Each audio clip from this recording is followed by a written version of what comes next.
世界万行台拢伫咱台湾新简介。观众朋友大家晚大好，我是主持人吴平仁。8月23，你敢有出门去投票？有人讲罢免完全无人被罢免，所以政府改组来纠辩。公民团体认为运动成功会继续连，那么立法院敢会继续对抗来拼小眼？今仔日四位专家学者甲罢免团体斗阵来讨论。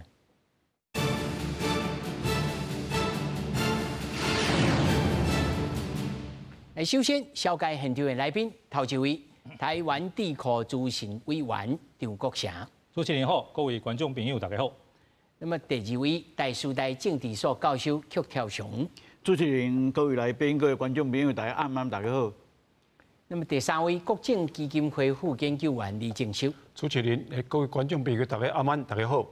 那么第四位，政治评论员吴坤玉。主持人，大家好。那么第五位，在线顶的是罢免团体拔萝卜发言人琪琪。主持人好，大家好。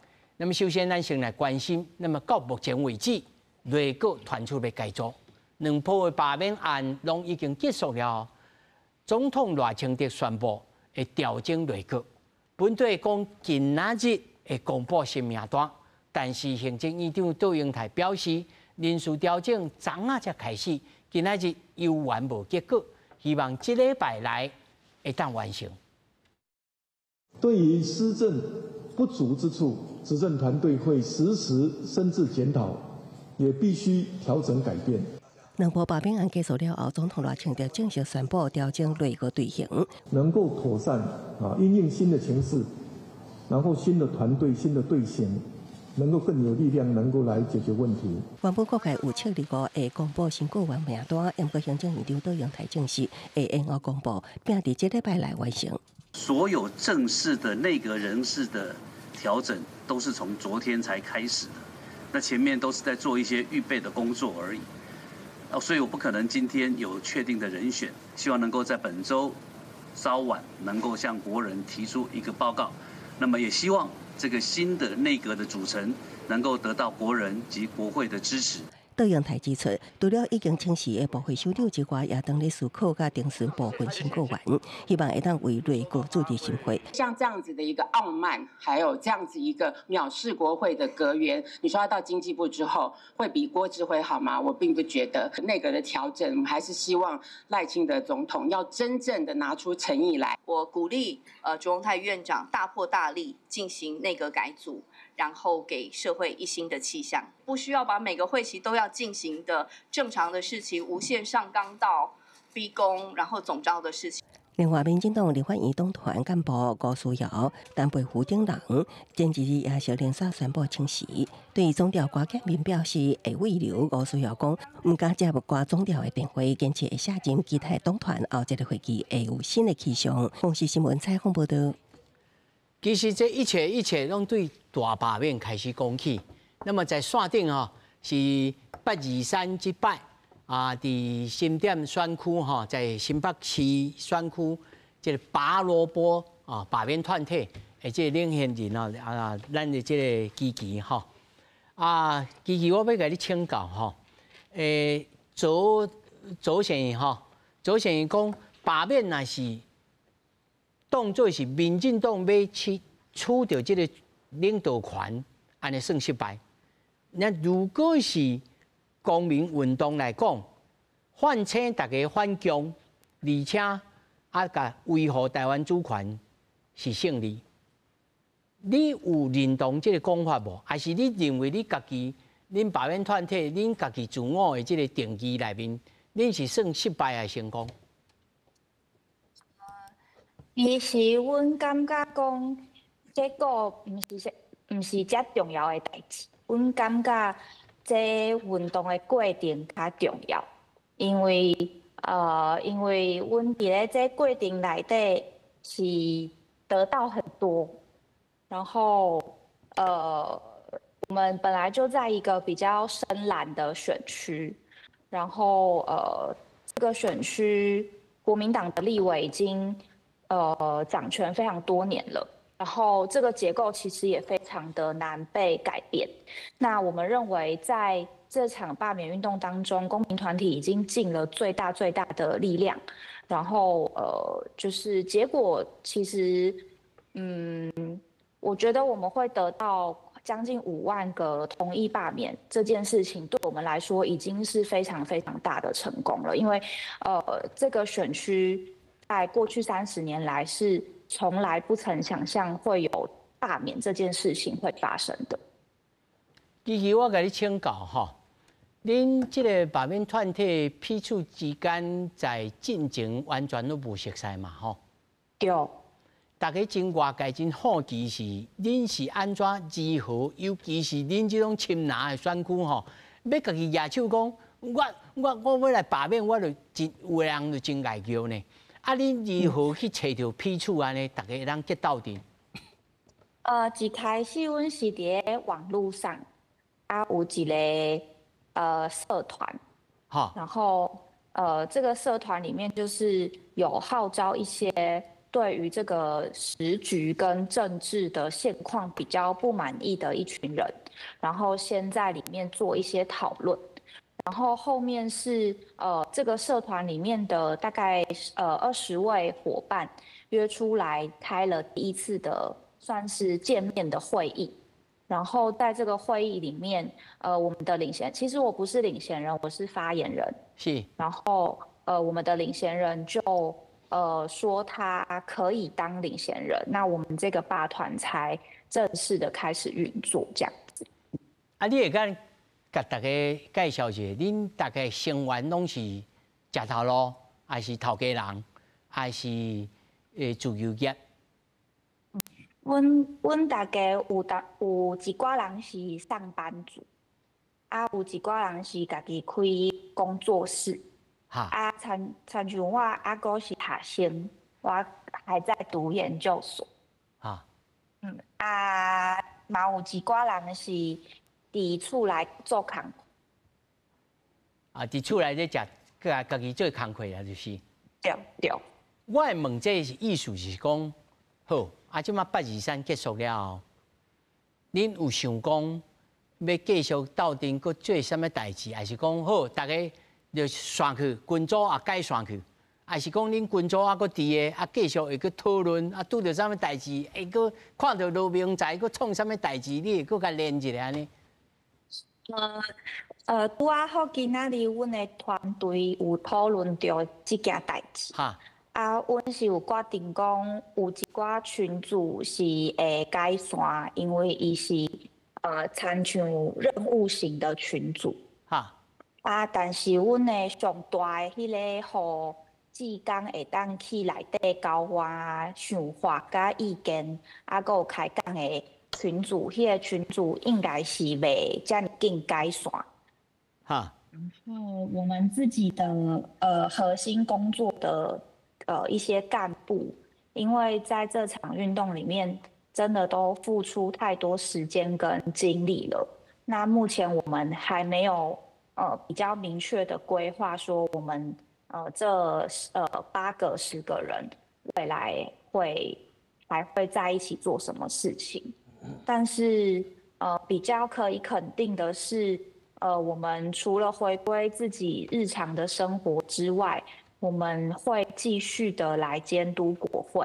那假如说未来新北11选区这边有什么是公民团体做得到的，那我们就是在号召起来也是比较迅速可以被号召的一群人。那我们都其实不会去排斥未来的任何的可能性。琪琪，我甲你请教吼，你以前对这个政治、对社会、对立法院，敢有遮注意到？我无呢。是去互谁去闹着，还是去互谁去石头坑拍着，还是安怎？我是去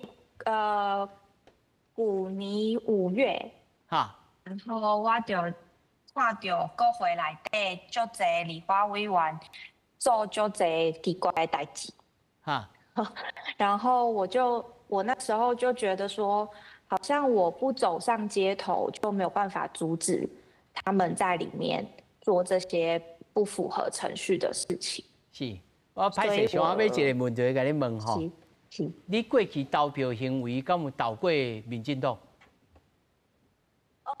投过民进党，其实阮兜是支持国民党的。哈，我的阿公、我的外公、外婆，拢是为中国来台湾的。哈哈。啊，因都是一个是警察，一个是军人。嘿。然后我们家以前就是都是投给国民党的。啊，你是处理少数还是真罕的？你厝的干那你一个？即马是我甲我妈妈。哈。还是给那个一点关心啊。哦，是。上尾一个问题吼，因为在场有4位吼，咱不管是学者啦、老师啦，还是迄个吴坤玉大哥吼，伊嘛对这大罢免吼嘛有参与吼，也有加减讲话，也有参与着。你认为这一次吼，会失败上大的原因？如果若是讲失败是讲无一个成功的原因是啥物？你家己的观察咧？我感觉是台湾人也无迄个危机意识，啊，个无迄个危机意识了对啊？嘿，对，就是台湾人在关心政治这件事情上面还不是非常的熟悉，就是我们往往会觉得政治离我们非常远，但是我们又对政府会有非常多的抱怨，或者是会有非常多的期待。但是要如何让这些抱怨跟期待变成实际的行动，其实就是透过百姓需要去密切的来关注国会。那我觉得这一次也让我感觉到，就是其实我们的选票力量是很大的，就是你不只可以选出一位足够有资格代表你的民意代表，你也可以用这张选票来就是告诉这些民意代表说，我们觉得你没有好好工作。那我觉得，但是我觉得这件事情并没有普遍的被台湾人理解跟接受。那我们的选举观念可能还是停留在它是一个形式，它是一个隔一段时间就要做的事情。那如果对于选举的态度都是这个样子的话，那就可能对于罢免的理解就会再更辛苦一点点，就是还需要很多时间去做沟通，还有就是互相的理解这样子。琪琪，我甲你请教吼，如果即马罢免这条已经无路啊，吼，你还佫有其他什么方式？你个人也好，你团体也好，通好来参与，通好来改变你所认为你想要改变的这个代志。包括地区性你发起什么代志，还是参与着政治，还是去投入着社会运动，什么，恁敢有想过？我们的团队里面有一些伙伴，他们会觉得在这次的罢免里面，我们可以看到对手国民党他动员了非常多的地方组织的力量。那所以有一些伙伴确实有在讨论，就是是不是我们也可以成为一股地方组织的力量，就是也许透过参与这个地方里长、邻长或是什么样的选举，然后去改变地方的结构。这个确实是在可能不只是我们的罢团，是其他的罢团也有在对这件事情有一些想象的这样。那就我个人来说的话，我会觉得，因为我自己的对政治的观察跟参与，在过去来说，其实没有这8个月那么的积极，没有那么深度没有那么深，或者是我接触的程度没有那么多。那我自己会想要更多的来观察国会的一些发生的事情，或者是我自己也会去想要了解一些特定的议题，就是不是像以前一样是被动的接收资讯，而是就是主动的可以去关心一些时事这样子。安尼真好哦！啊，欢迎你以后吼，时不时来阮节目内面参加讨论，感谢你。谢谢。啊，感谢。接下来我要请请这个张老师你看安尼公民团体是就此就灭去了，还是会变化变做社会什么某面的力量？你家己的评估呢？我听到这位小姐，伊是罢免团体的，至少是一个代表人我听伊安尼讲第一我是足佩服、足敬佩。但是呢，听伊安尼讲任何人拢会当了解就是罢免的失败是无意外。听伊安尼讲就知影一定失败。为什么呢？以台湾即马的政治制度任何的政党无可能伫家己选袂够的选区去罢免对手，这是一定的。国民党唯一互罢免的是韩国瑜，伊是伫高雄市长的任内互罢免。高雄市长是民进党会当选得掉的选区，同款的，即边民进党36个伫位的选区，国民党无一个选区会当开始到二阶段拢无法度。所以咧，国民党无法度伫民进党的选区去罢免民进党的立委，同款，民进党还是其他非国民党的人爱伫国民党的选区去罢免国民党的立委嘛是无可能的。老师，咱会当安尼想，就是讲，在哪个选区，伊上无会当到第3阶段，这代表什么意义啊？什么？我讲，譬如讲像新店嘛，伊虽然是二处保件，过了第3阶段会当投票，上无伊去到了第3阶段会当投票，这有意义无？因为台湾无一个选区国民党还是民进党会当得票到80%以上。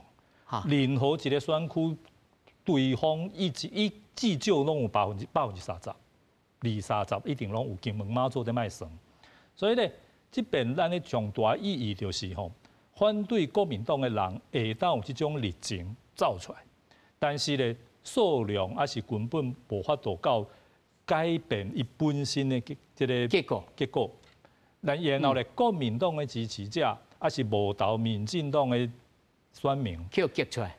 对民进党的不满其实也无讲一般受到讲遐尔严重，所以咧，民进党36个选区无一个选区会当到2届。所以即马足侪人讲赖清德政府安怎烂其实赖清德政府当然有足侪所在爱改变，但是讲伊已经讲啥物，已经无政治的即个未来啦。是讲以前到已经爱互人逼宫这种我看吧无遐，无到迄种程度啦。所以当然，这就会当解说讲未来伫立法院因为这边的罢免就是国民党甲民进党现有的这个政治的这种的支持的比例其实无大改变，所以未来可能继续过去的这种的调压、这种的对抗，可能是无法度改变。我想这是一定的，因为国民党方面当然这个无人损失嘛，全部赢嘛。未来伊嘛无可能继续罢免，所以未来国民党爱通过任何的法案照过去的经验看起来伊免惊，秋风扫落叶。对，所以这是一定的。所以这嘛唔是讲赖清德换内阁换什么人除非换到国民党内部人入来。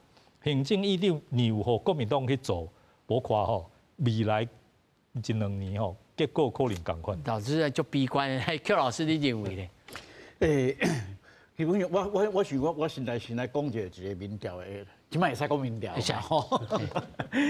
所以我对民调来看，因为我咧研究投票行为，大部分我拢有参考民调啦咱看咱今年2025年咱总统的民调，伫咧伊今年的5月20，伊就职1周年，迄阵拄啊对5月20进前差不多1礼拜，足侪机构拢有咧公布伊发布伊的支持率。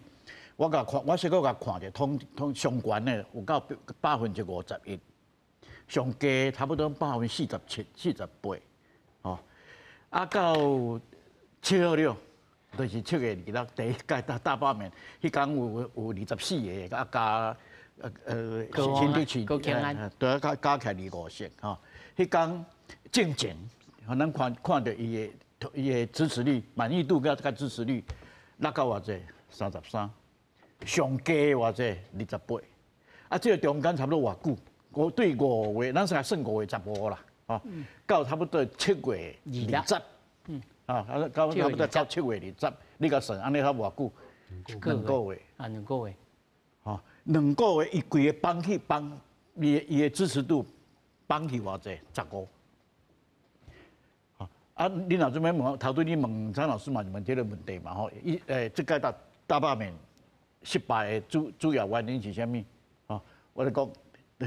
主要的原因啊，可能不同的人有不同的看法啦，哈。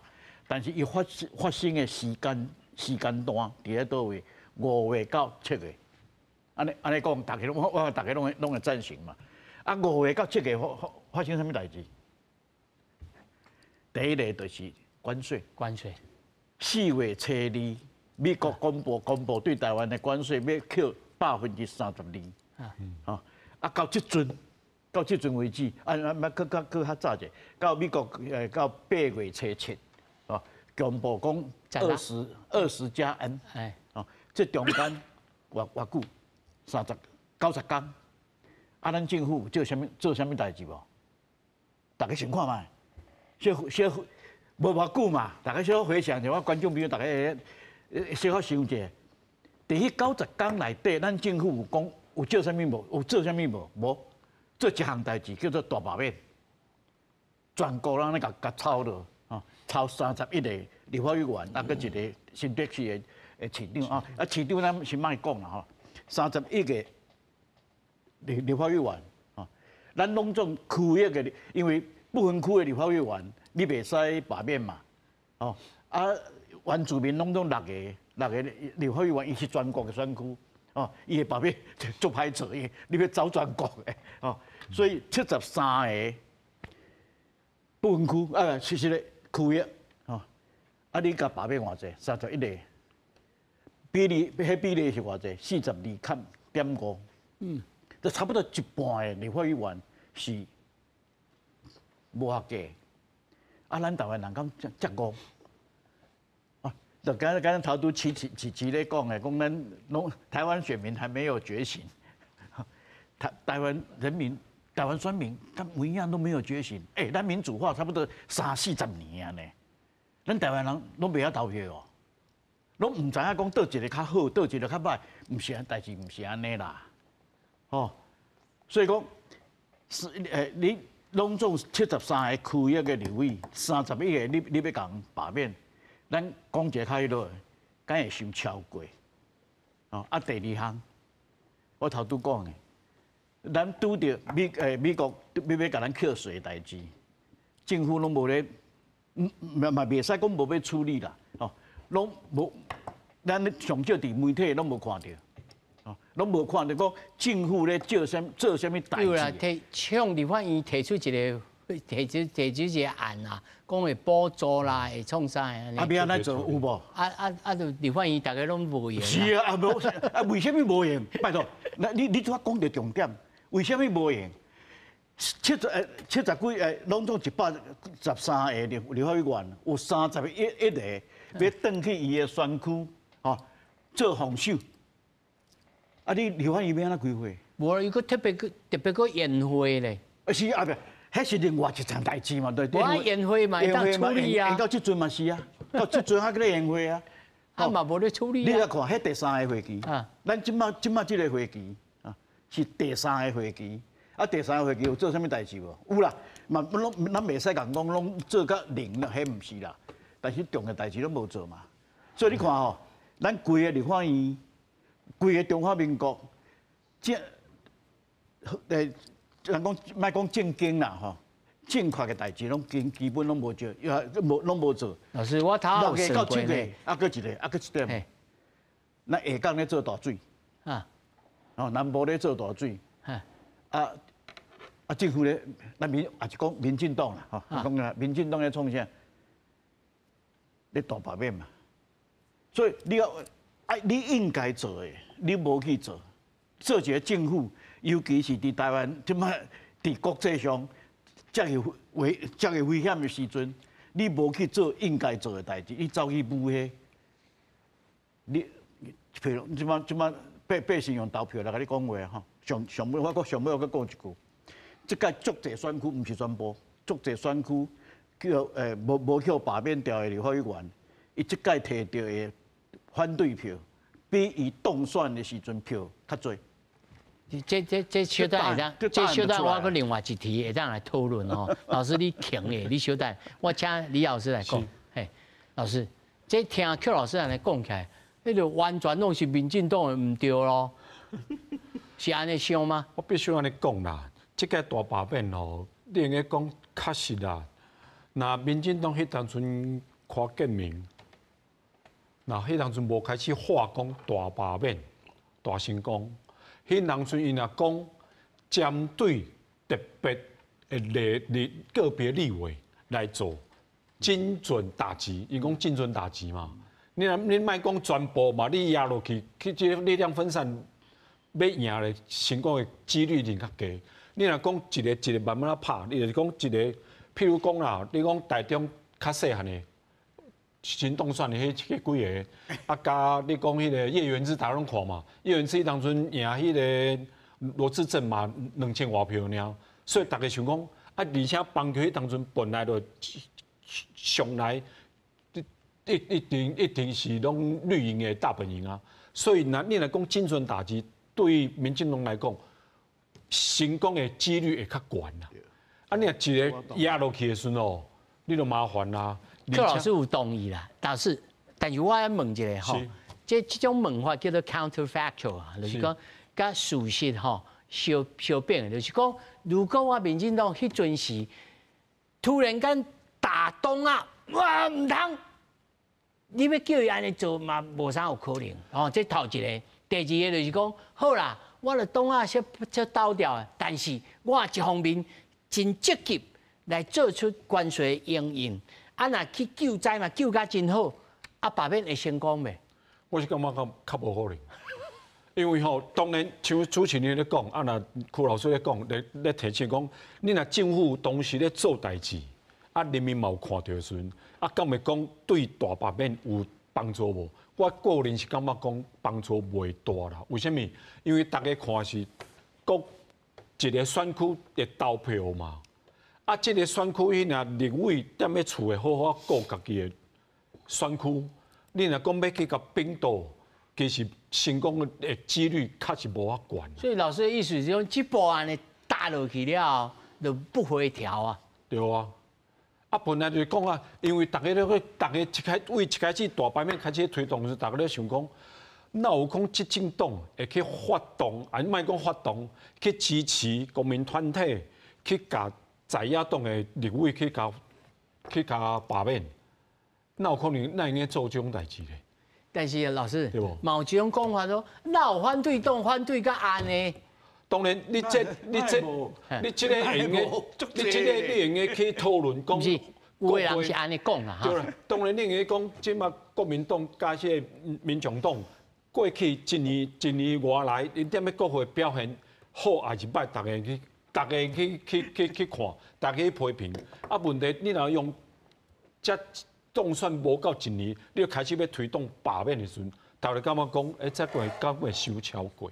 我想补充一时啊，就好。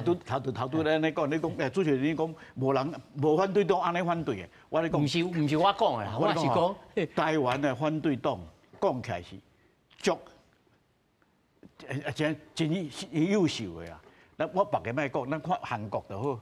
啊，韩国即摆的总统，他半年前伊是在野党，因在野党舞到安那，舞到现职的总统宣布戒严，啊到尾去。是韩籍的总统头壳歹。看到？无啦，老师，这个是迄个总统，伊要家己。足侪国家的反对党，我跟你讲实在，咱台湾的反对党是足优秀的。即摆国民党啊，加民众党，因做迄个宪法法庭，宪上法，咱做一个，咱家己比家己就好啦。哈，即摆国民党啊，加白色的民众党，敢有法度甲民进党较早咧做反对党的时阵，伊迄战力有法度比无？差足济，我来讲，迄有影差足济。我请张老师来讲一下。即么可以讲吼，台湾我是讲中华民国的执政党是国民党甲民众党，民进党是执行党。执行党，执行党真简单啊，发1万，嘛毋是偌清定，嘛毋是多用台的政策嘛，好唔好是另外一件代志。国民党讲爱发就发，倒一党是执政党，什么人会当做大法官？国民党讲，这个人袂使，就袂使。什么有算要买什么浸水监啊，什么国民党讲袂使，无爱买就无。哎，拜托，倒一党是执政党，这是当然是这个咱的宪法的问题啦。即摆外国的学者已经提出，这是叫中华民国即摆宪法吼，唔是日本内阁制会当讲国会多数会当执政，嘛唔是美国讲总统会当 veto 国会法案。这是一种的不杀不死的制度啦，无人会当复制的啦。较早咧讲叫做俄罗木制。这种制度我讲加足久，所以讲你讲罢免根本是无可能去解决这个问题啦。我是感觉讲哦，因为我这2天看一个新闻啦，我惊一个，因为这是自由时报刊的啦，伊讲这是内幕啦，伊讲吼执政党启动路线调整，国会不再焦土战。伊讲吼，进前吼，大家吼，因哦，这个连迄个吴思瑶，因为干事长，因为党团干事长刚有心理嘛，过去1年外，因对蓝白所提的提案反对到底。我会安尼讲，是因为讲吼，对赖清德去年520就任以后到即马吼，因即马的行政院喊咧甲国会在野党去讨论协商。什么代志就讲，阮要安尼做，恁若无安尼做，阮就大家拼，拼袂过就讲恁咧在野党咧违宪乱政，你就大家安尼斗安尼到后壁，大家变讲，大家都无法度坐来讲话嘛。所以我就感觉讲，这吼确实是咱即马这个超销的大家的问题。李老师，这赖总统有讲啊，讲吼。调整行政立法的活动啦，要期盼朝野不分党派共同守护台湾啦。但是也是期盼啦，实际做法是啥物？来，吴大哥，如果赖总统讲的这个话能做的话，调整行政立法关系，好，来共同守护台湾。如果现在可以做的话，那为什么去年不开始做？做不了啊，因为。在野党不听你讲话啊，执政党也不想听你在野党这样乱讲话啊。来，我们回到去年5月青鸟运动的开始，请问那个时候是干嘛？是啊，这个国会扩权法案，对不对？大家有政治学常识的啊，国会可以搞成这样，那国会你可以扩权扩成这个样子，大家也火了。刚才曲老师讲得很对啊，那大罢免为什么失败？因为碰触到选民的底线，那这是后段，可是一开始大罢免怎么引发的？怎么会烧成这个火了？他也碰触到选民的底线，所以把大家都惹火了，全部都杀出来。就讲白了，这个蓝绿两个大党都在做一些很过分的事。好，第二个，精准罢免或者是大罢免。这当然有事后我们大家很多讨论，当初也有人做这样子的讨论。那我只有事后诸葛一件事情，好，就因为当初有各种理由。好，说实在话，有一些事情不是我们能控制得住的。好，如果你叫谁说我们要罢谁就罢谁，另外一个不罢，旁边人看了就火了。青鸟运动的时候，全台湾30几个选区全部都下去组罢团了，不是到今年才开始的。那他们的自己公民就自己开始在研究说这个地方，那要怎么罢免他？那个各个地方都出来，控制不住。好，而且联署过程超级顺利，噼里啪啦就杀出来。问题只在一件事情：第3阶的时候，那民进党要不要下水？那我说实在话，第3阶的时候，我们所有人都建议民进党一定要下水。为什么？因为霸团是游击队，游击队没有办法打选举、类选举这种正规战。你组织力量，那行政力量不要说行政力量了，组织力量、政党力量，你一定要下水，正规军要下来打，要领军来打，要不然我现在随便一个里长，还有我觉得，那这个霸团讲的有理，我很讨厌罗明才啊，那我要挺你，敢不敢挺？不敢啊！第一个，哎，你家候选人是谁？你罢免完这个人以后，谁出来选？哎，我要压他啊！以后他保护我啊！你连这个人都没有的时候，我根本就不敢出来啊！这样懂意思吗？所以这个是严重的战术错误。你第3阶正规军没有下去，大概一大半的几率就是失败。你没有全部办法下去，你也要有某些重点选区，你一定要下去。好，正规军就要出来打。有那个啊，不是花莲，秘书长拢伫花莲。来，花莲下一个候选人是谁？我唔知。对啊，我刚刚讲了，我压的不是秘书长啊，秘书长打完以后他就走人啊，谁保护我？但是爱有清气想，袂使讲我咧罢免我至少我的机关啊，压起来我要来正规算。军要有，正规军要有。我说实在话，这种事情大家是两难选择，但是你要赌一条。有人讲哦，大总统想爱清气想。哎，就是洁癖啦，哈，嘿，想太多了，某后洁癖也是屁，好，是吧？然后这个不行。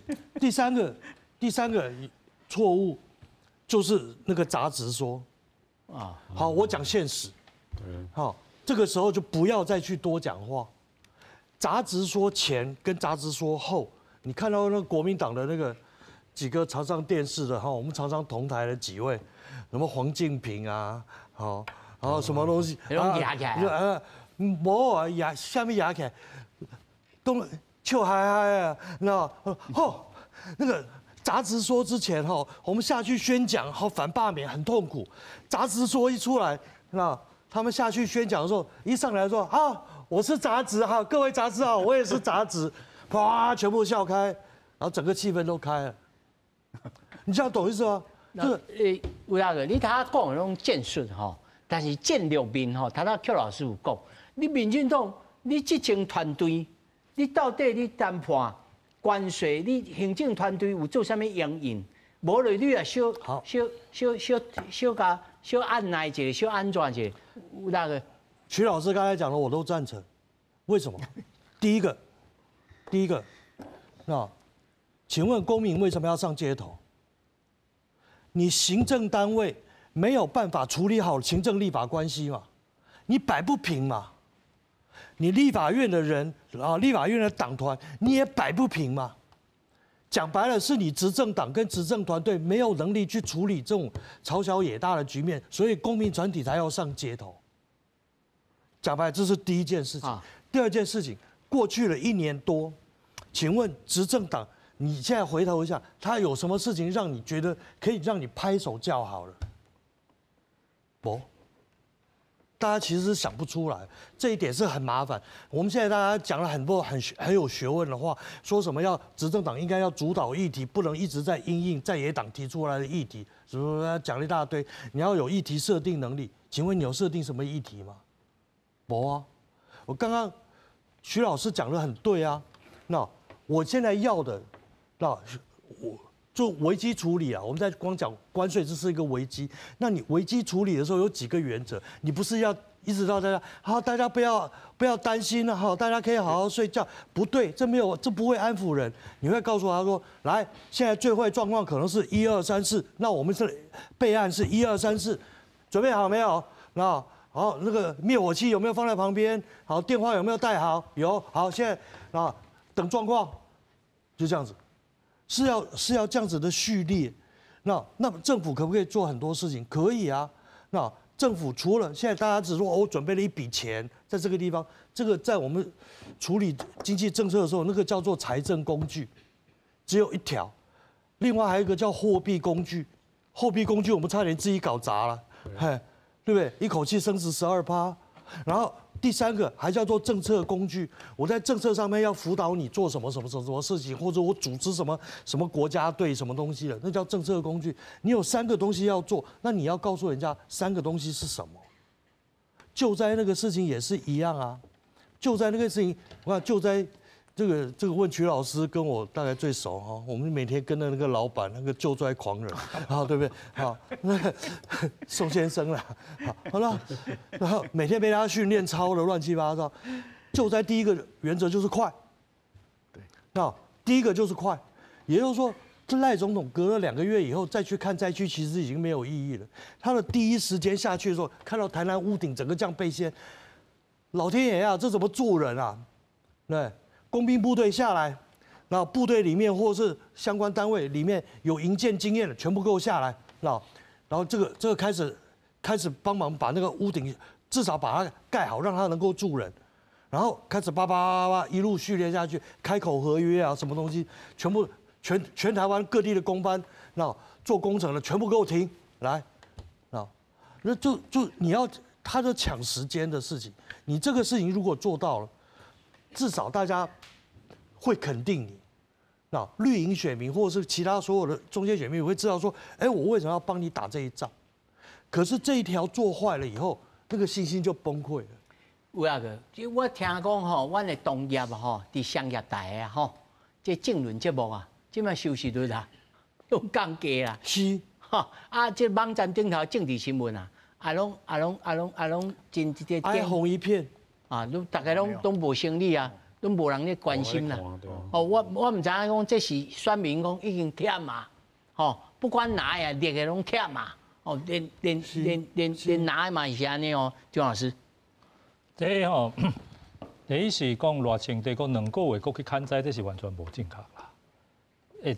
这风灾是7月啦，伊是无讲第一时间去，但是1、2天要拢有去啦。这是无讲2个月啦，无啦，洪灾到今嘛都无2个月啊。无啦，伊是讲那个前进机会。不是啊，我说我意思不是说他2个月以后才去看灾，是他有去看，但是他罢免投票那天还要再跑去看一下，那个就没有意义了。这罢免投票这件代志，我的了解是吼，一开始吼，伊就讲，伊做总统，这个立法委员是在野党，伊个人对在野党的立法委员的态度。这无重要，重要就是一个政府去罢免、去对抗在野党，安尼就甲韩国的总统讲戒严去掠迄个在野党的议员是同款。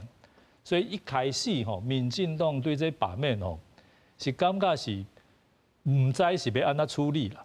真正去就亲像韩国同款，人就讲你这个就是打压民主嘛，无去。公民团体无满意嘛？讲你这民进党为什么要困？所以一开始哦，到底是爱去还是无爱去吼？讲实在是受足久，浪费足侪时间。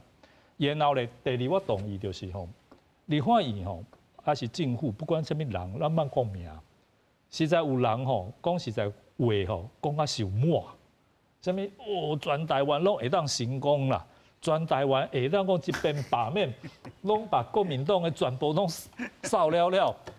这种话吼，然后还定妆照都拍好了。这种话讲实在，我假使是支持国民党，我听到吼，你是做总烂是安怎嘞？是死人哦。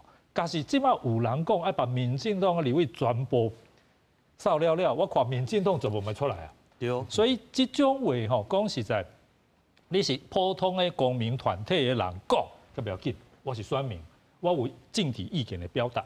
但是咧，假使你是有政治上的责任的人，我都莫讲什么人吼，你去直接去讲这种话，你对这个政府吼，对你所属的政党，佮到底是好还是歹，这莫问，大家拢知影。所以咧，你变做这种状况吼，当然一开始吼，你就互民进党哦，你就处理足困难的这个所在，对吧？吴大哥，你要补充一下？没有，我补充一点。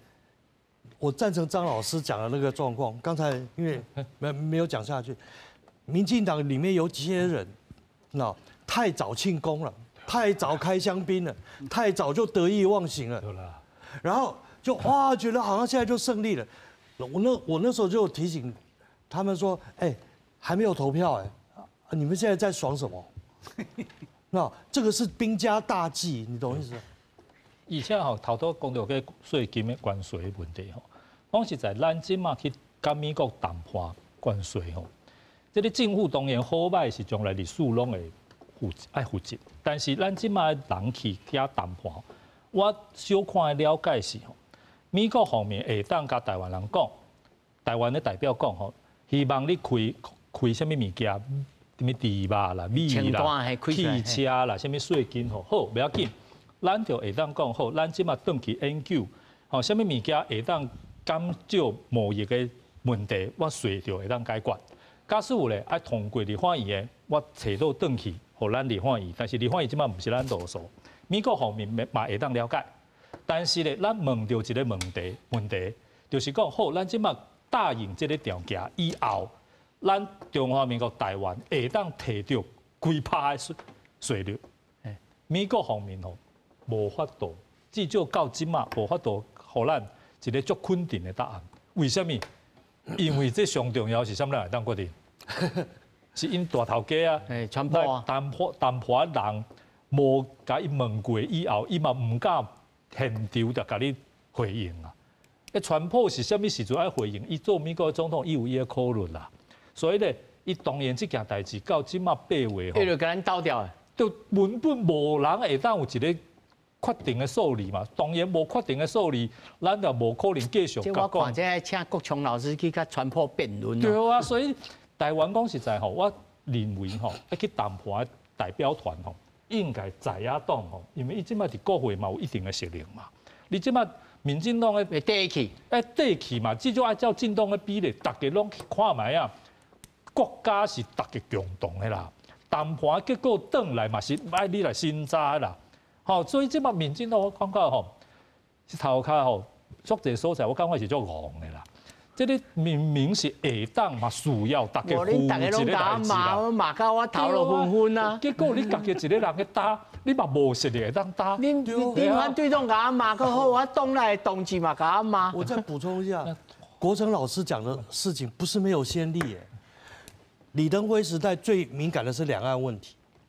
你知道他那个时候怎么处理两岸问题？要成立国统会，国统会就是按政党比例，什么黄信介啦，什么康宁祥啊什么的，全部都进去，然后大家都在里面讨论，然后所有的机密文件拿出来，大家看完以后出去也不敢乱讲，然后同意了以后回去各自说服自己家里人说，然后不要反对，这是一个好办法啊。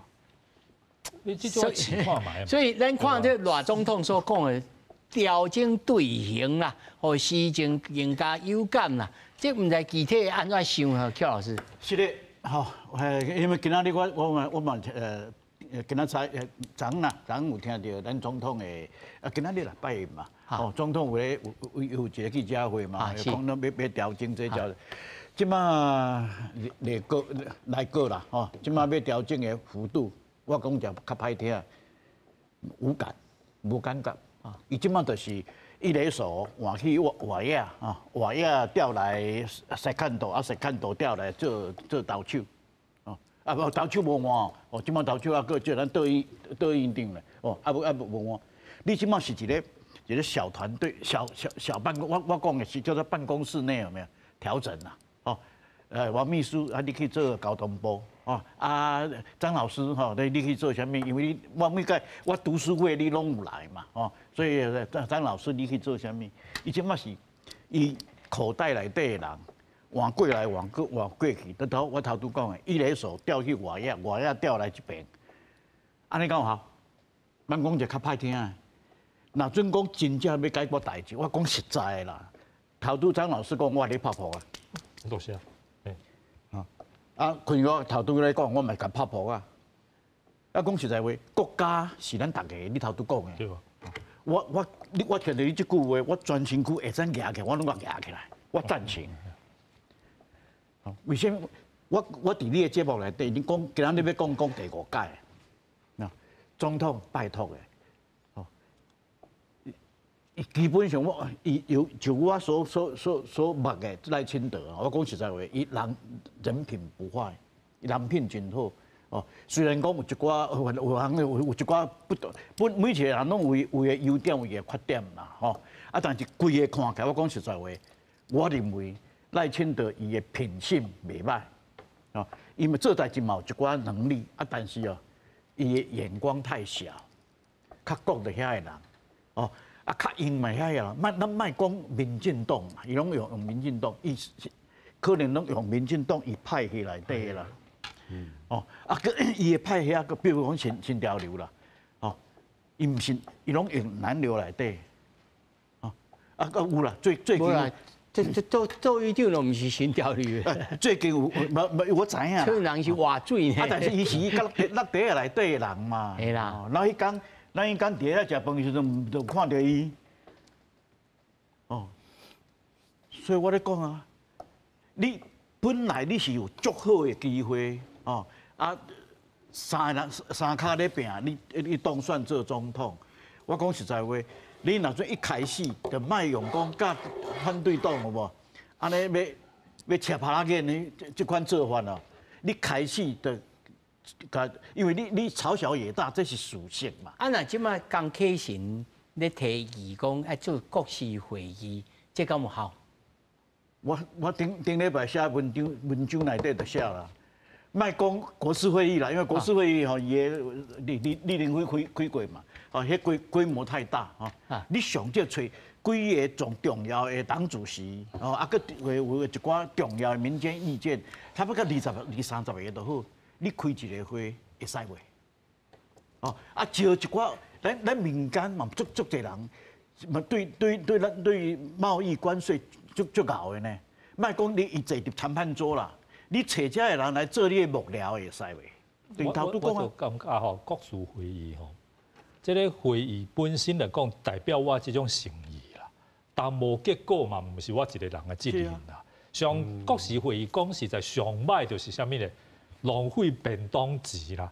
你结果袂安怎？上无爱拜拜。中上无大家来开会，食便当食过无效果，敢有要紧？咱莫讲会晓做，袂晓做。以我对赖清德的了解，伊若准备做，伊就是要做，一定会使做。伊若准备做，一定会使做。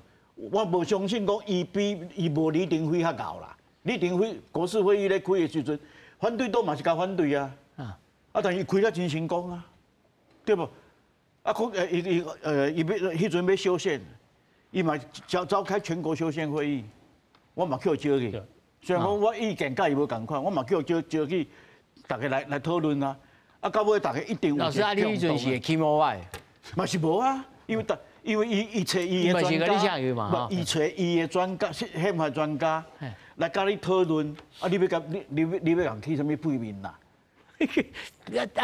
我因为上要3分钟，我请两位来，李老师。是，当然啦，这届吼大罢免，我是感觉讲赖总统确实啦，爱放下身段啦。对。吼，你若讲伊袂，上少行政院迄边嘛爱做一下表示嘛。你已经爱甲国会拍好这个关系啊！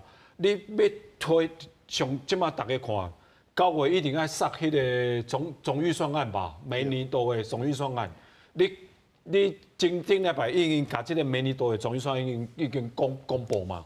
你爱国会通过，你爱国会通过，你希望国会去支持你的法案的时阵，你上好做的代志是安怎？进去甲在野党讨论啊，大家好好讨论，坐起来讲啊，应该安怎？你应该接受，应该接受啊！大家来讲，这种代志吼，唔是讲即马才发生呢。但最尾迄当阵8年，迄当阵拢嘲笑也做8年总统，拢嘲笑也大。为什么迄当阵的话会较顺利？你两个做坐来讲话，一定会大家一定参详的，一定有好的结果。